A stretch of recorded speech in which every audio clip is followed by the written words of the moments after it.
Welcome to view point. భారీగా పెరిగిన చమురు ట్యాంకర్ల ధరలు, రష్యా ప్రధాన చమురు సంస్థలపై అమెరికా అధ్యక్షుడు డొనాల్డ్ ట్రంప్ ఆంక్షలు విధించిన సంగతి తెలిసిందే. దీంతో ముడి చమురు కొనుగోలుదారులు ప్రత్యామ్నాయాలపై దృష్టి పెట్టారు. ఈ క్రమంలో చమురు రవాణా చేసే సూపర్ ట్యాంకర్ల ఛార్జీలు అమాంతం పెరిగాయని అంతర్జాతీయ మీడియా కథనాలు పేర్కొన్నాయి. ఇవి 5 ఏళ్ల అత్యధికానికి చేరుకున్నాయని వెల్లడించాయి. పుతిన్ అనుచితంగా చేస్తున్న యుద్ధానికి ప్రతిగా రష్యాలోని అతిపెద్ద చమురు కంపెనీలు రాస్నెఫ్ట్, లుకాయిల్లపై ఆంక్షలు విధిస్తున్నట్లు అమెరికా ఇటీవల ప్రకటించిన సంగతి తెలిసిందే. ఆ ఆంక్షలు నవంబర్ 21 నుంచి అమల్లోకి వచ్చాయి.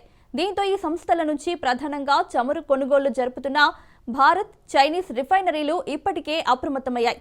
రష్యా చమురు కొనుగోళ్లు తగ్గించుకున్నాయి. ఆ సమయంలో డిమాండ్కు అనుగుణంగా మధ్యప్రాచ్యం, అమెరికా ఉత్పత్తిదారుల నుంచి దిగుమతి పెంచాయని ఆ కథనాలు పేర్కొన్నాయి.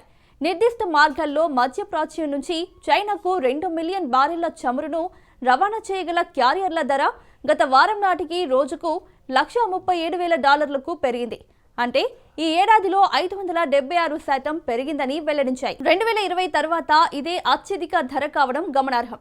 ఇదిలా ఉంటే సమీప భవిష్యత్తులో రష్యా నుంచి మన దేశ చమురు దిగుమతులు గణనీయంగా తగ్గొచ్చని, అయితే అవి పూర్తిగా ఆగిపోవని విశ్లేషకులు అంటున్నారు. ఈ ఏడాది రష్యా నుంచి మన దేశ ముడి చమురు దిగుమతులు రోజుకు సగటున 1.7 మిలియన్ బ్యారెలుగా ఉన్నాయి.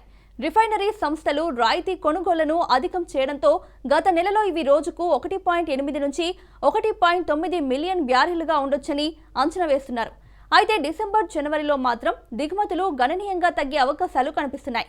సమీప కాలంలో రోజుకు 4 లక్షల బ్యారెళ్లకు పరిమితం కావచ్చని విశ్లేషకులు అంచనా వేస్తున్నారు.